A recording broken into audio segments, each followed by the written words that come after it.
I'm talking about those shooting stars. There's movement. Can we embrace that? Okay, good.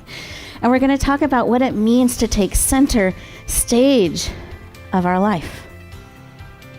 Because just in case no one told you, this isn't a dress rehearsal.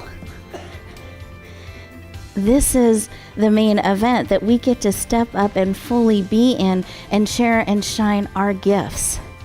Sometimes we can get hidden away in a supporting role, supporting others, which I am all for. But that doesn't mean we forget. We don't want to forget to take center stage too, and to share our gifts, to share our talents, to bring forth what we've been given to the world. Give me a C. Give me an E. What's that spell? Voice. It's your number one asset. It's the thing that sets you apart. Why are all these funny things happening to you? And I say, if you listen carefully, they really weren't that funny at the time. But it's how you choose to react to any situation, and I believe we all have a choice. Thank you. Yeah, it has been a great long journey with Rebecca. In fact, I'd like her up here because I love to share the fact that we have been friends for a really, really long time. Mm-hmm. I was one of those people who, like her, said to my first coach, I don't have a website. I don't write blogs. I'll never write a book. Radio and television? I don't think so. Maybe in my next lifetime. And social media? No, never, ever. And I asked him, I was like, Frank, we're doing this book for nonprofit. Would you write the foreword? He says, uh-huh. That's it. Nothing more cosmic than that. He goes, absolutely. When the time comes, you let me know. His movie's coming out in the fall. Our book will be with it. And now we've got a joint promotion. All I did was ask. And I was never more shocked that he said yes. It was awesome. How did I end up writing a book about my life? Well, it started with an anthology. And so I stepped into that. Rebecca said, well, you should think about telling your story. Well, I wasn't sure that's what I wanted to do. I want to speak. I'm not a writer. But Rebecca, she supported me and encouraged me in such a way to make me understand, to help me see your voice has value and it can help so many people. Don't underestimate that. Don't think, oh, well, people have heard the horrid stories of child abuse. They hear it all the time. Every time you go on Yahoo, there's always a story about it. Homelessness. Do I look homeless?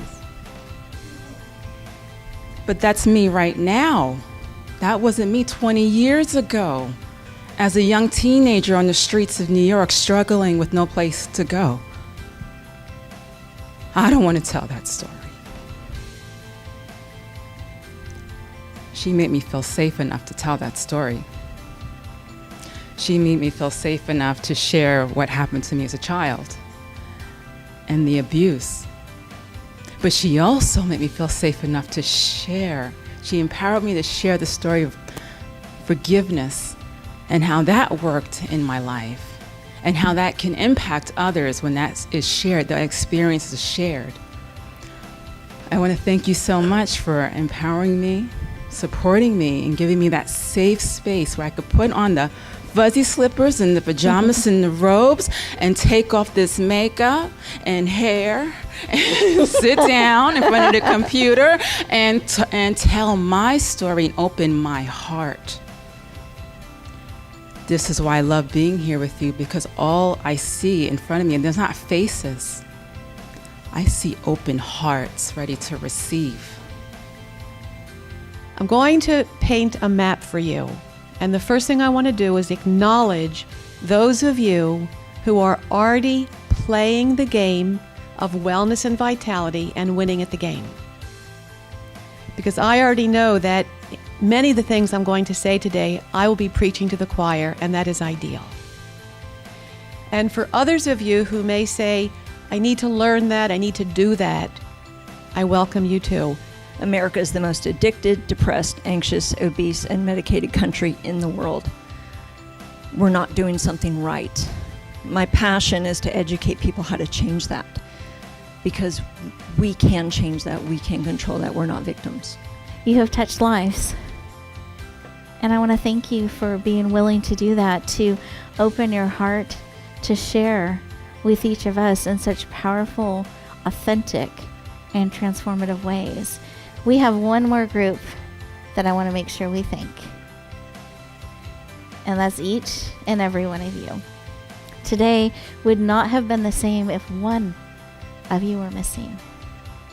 So I want to thank you each for being willing to connect, being willing to share the gift of who you are with each of us so richly in all the different levels and textures and colors and fragrances. I love it. So I appreciate that. I want to thank you for being you and sharing the gift of who you are. Can we stand and give each other a round of applause?